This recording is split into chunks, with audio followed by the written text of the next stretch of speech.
The day my neighbor knocked on my door and said, "I need to show you something on my phone, and I need you to sit down first." I thought he was going to tell me one of the oak trees in my backyard had fallen onto his fence again.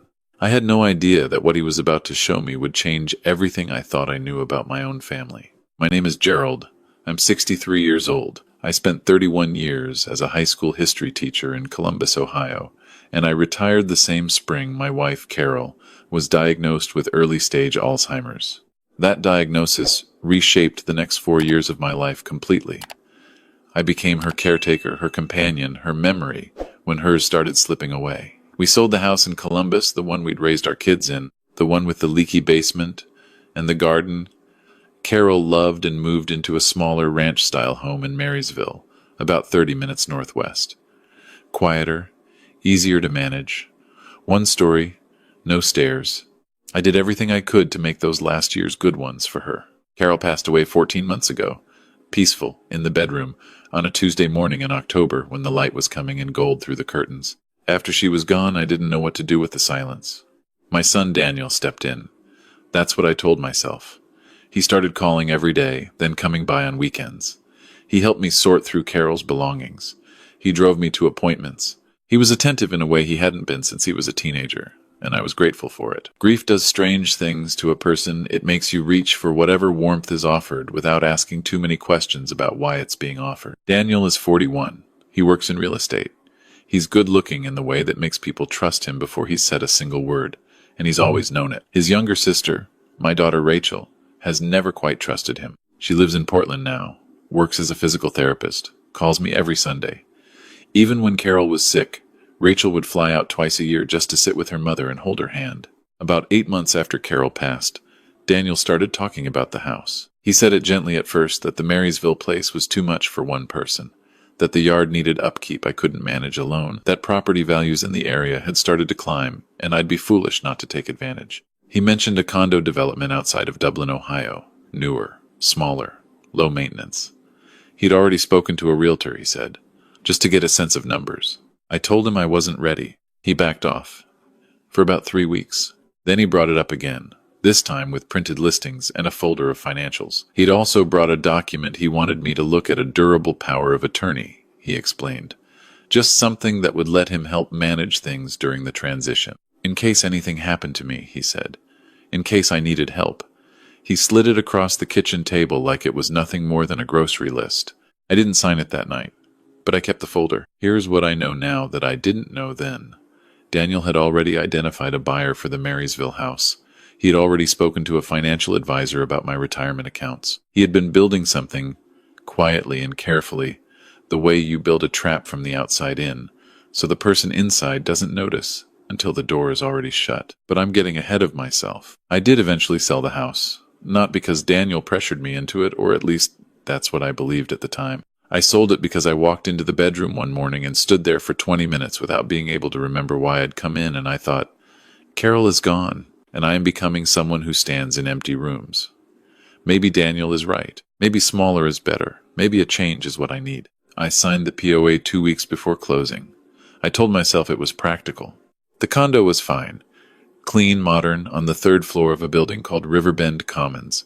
Underground parking, a gym I never used, a small balcony that looked out at a retention pond. I moved in on a Saturday in late April. Daniel helped me carry boxes. He ordered pizza. We sat on the floor of the living room eating it because I didn't have a table yet, and he seemed happy. Relaxed, like a man who had finished a long project. I should have noticed that then. I had a neighbor across the hall, a retired postal worker named Walt. 68 years old, big hands, moved carefully the way men do when their knees have had enough of them. He'd lived in the building for 3 years. He introduced himself the morning after I moved in, brought me a loaf of banana bread his wife had made, stood in the doorway and told me everything I needed to know about the building in about 4 minutes flat. Which elevator was slow, which parking spots flooded when it rained, which neighbor on the 2nd floor played the television too loud after 10. Walt became the reason I still have a daughter. I want you to understand something before I tell you what happened next. I want you to understand it because I've read the questions people ask about stories like this one. Why didn't you call the police? Why didn't you do this? Why didn't you do that? And I want to be honest with you about the answer. You don't call the police when you don't yet have anything to show them. You don't call them when all you have is a feeling and a folder of real estate documents and a POA you signed because you were grieving and tired and your son seemed kind. You call them when you have proof. I didn't have proof yet. What I had was Walt. About 6 weeks after I moved in, Walt knocked on my door on a Sunday evening.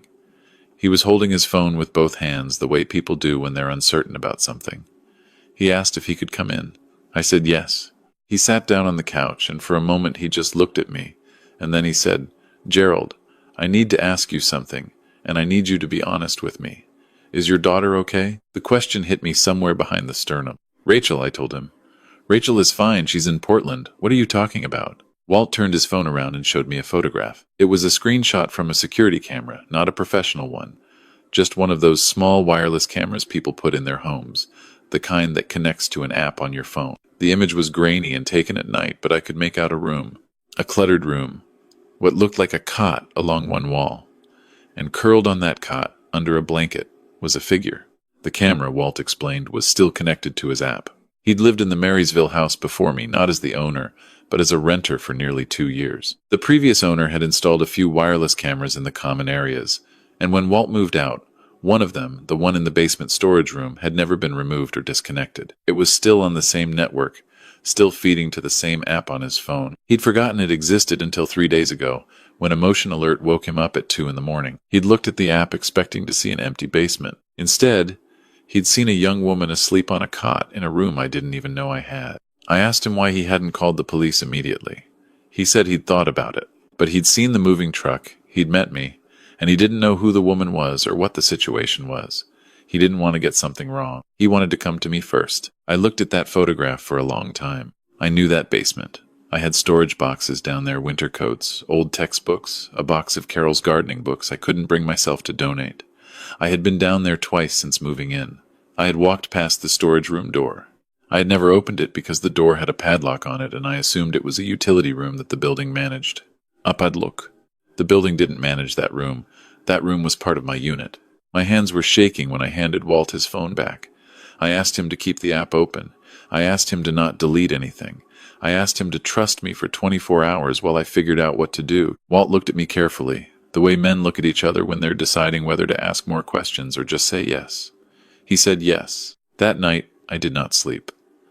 I lay on my back in the dark and thought about Rachel. I thought about the last Sunday phone call, 5 days ago. She'd seemed normal. Tired, she'd said big caseload at the clinic. She'd asked about my new neighbor, about whether I was eating enough. She'd said she missed me.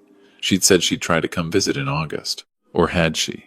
I lay there in the dark and I replayed the conversation, and I started to notice things I hadn't noticed in the moment. The background sounds had been wrong. No traffic. No Portland ambient noise. None of the familiar sounds I'd come to associate with her apartment. When I'd asked what she was having for dinner, she'd paused just a half second too long before answering. When I'd said I loved her, she'd said "you too" very quickly, very quietly, and moved on. I thought, what if that wasn't Portland? What if that was a basement 12 miles from where I was sleeping? Here is what I knew about my daughter. She had a moderate disagreement with her brother that had become a serious one about 8 months ago, right around the time Daniel started talking to me about the house. Rachel had called me then, upset. She said Daniel had asked her to sign something she wasn't specific, but she'd used the word financial, and she'd refused. She said she was worried about me. She said Daniel was, and I remember this exactly moving pieces around a board. Dad, and I don't think you're seeing it. I had told her she was being dramatic. I had told her Daniel was trying to help. After that, her calls had continued normally. She still called every Sunday. She still sounded like herself, mostly. But the visits stopped. She'd said work was busy. I'd accepted that. Now I lay in the dark, and I thought about the padlock. And I thought about the camera, and I thought about how very convenient it was that the one person who would have asked questions, the one person who would have pushed back, had gradually, quietly, become unavailable. I did not call Daniel. That is the most important thing I did that night. Nothing. I did not tip my hand. I did not ask him about the basement. I did not tell him what Walt had shown me. Because I understood, lying there in that bedroom, that if Daniel knew I knew, whatever was happening in that room could change very fast. And not in Rachel's favor. In the morning, I called Rachel's cell phone, voicemail. I called her clinic in Portland. The receptionist put me on hold for a long time, then came back and said Rachel hadn't been in for about 6 weeks. A family matter, she'd been told. She seemed apologetic. 6 weeks. I called a lawyer, not a family friend, not someone Daniel knew. I drove to a strip mall in Westerville and found a general practice attorney named Karen who had a laminated sign in her window and a walk-ins welcome policy. I sat across from her at a small desk, and I told her about the POA. She told me what I needed to hear. A durable power of attorney can be revoked. In Ohio, all you need is a written, signed, and dated revocation document. It does not require the agent's consent. She drafted one while I sat there. I signed it. She notarized it. I left with a copy. Then I went home and I called Walt. I told him I needed him to do something for me. I needed him to save every screenshot, every recorded clip, everything the app had stored. I needed timestamps. I needed him to back everything up somewhere besides his phone.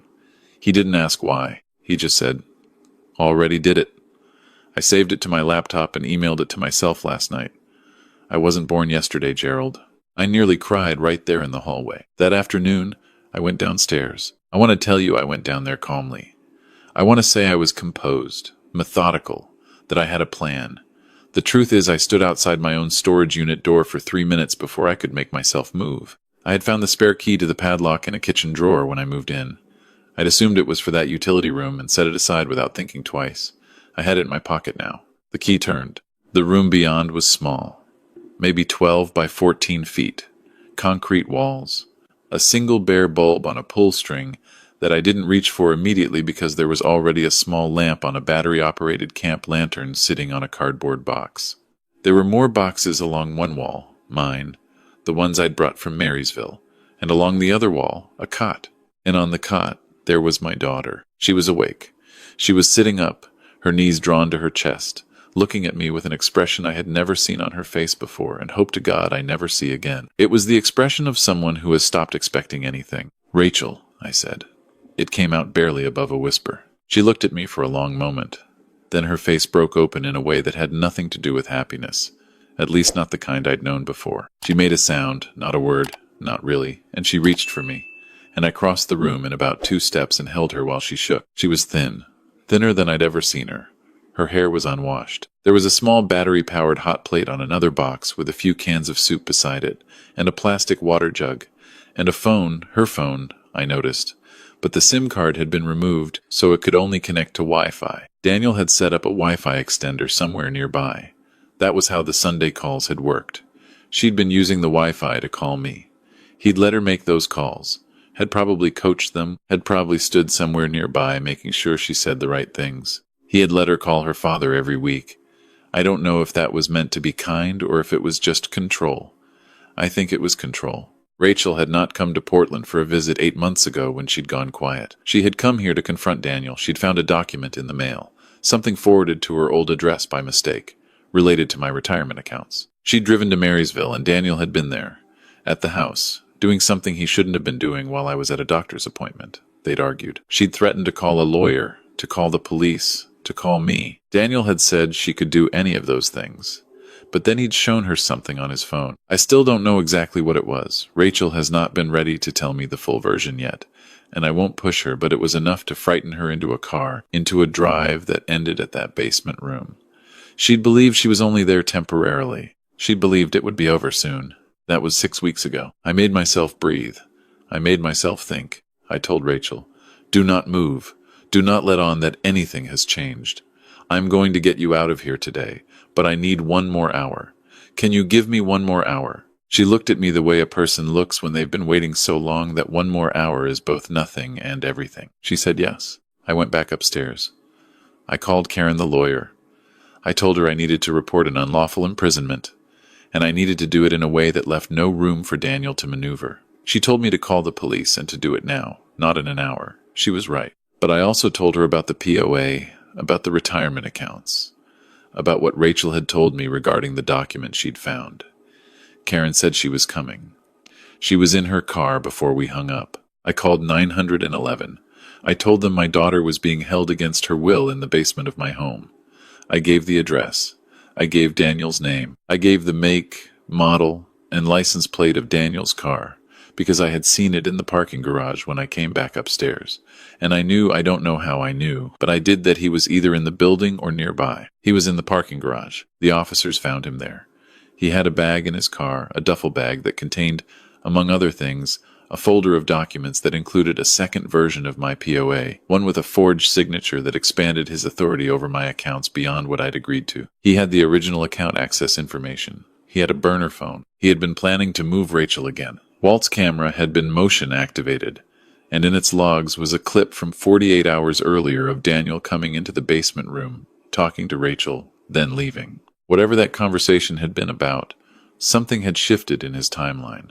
He'd been accelerating. If Walt hadn't knocked on my door when he did, I don't know where Rachel would have ended up. Rachel was taken to Mount Carmel Hospital that evening. Dehydration, malnutrition, borderline anemic. She had bruising on her wrists from the first week, she told me later, when she'd been less cooperative. She spent 4 days in the hospital. I slept in the chair beside her bed for all 4 of them. Daniel was charged with unlawful imprisonment, fraud, elder financial abuse, and forgery. His bail was set at an amount that made it clear the judge had read the file. He is awaiting trial. I have been told, by 2 separate attorneys, that the evidence is substantial. I believe them. In the months since, I have thought often about the moment I stood outside that storage room door with the key in my hand. I have thought about all the moments before it, the moments when I could have asked more questions, should have asked more questions, when I took Daniel's kindness at face value because grief had made me hungry for it. I don't torment myself with those thoughts. I made the choices I made. I also made the choice to go downstairs. I also made the choice to hold my ground for 1 more hour. I also made the choice to call a lawyer before I called my son. There are people who will read a story like this and say, "Why didn't you see it sooner?" And I understand that question. I asked it myself many times in that hospital chair while Rachel slept. What I came to understand is that the people who exploit grief are very good at it. They know exactly how much to give and how much to take. They know how to move slowly.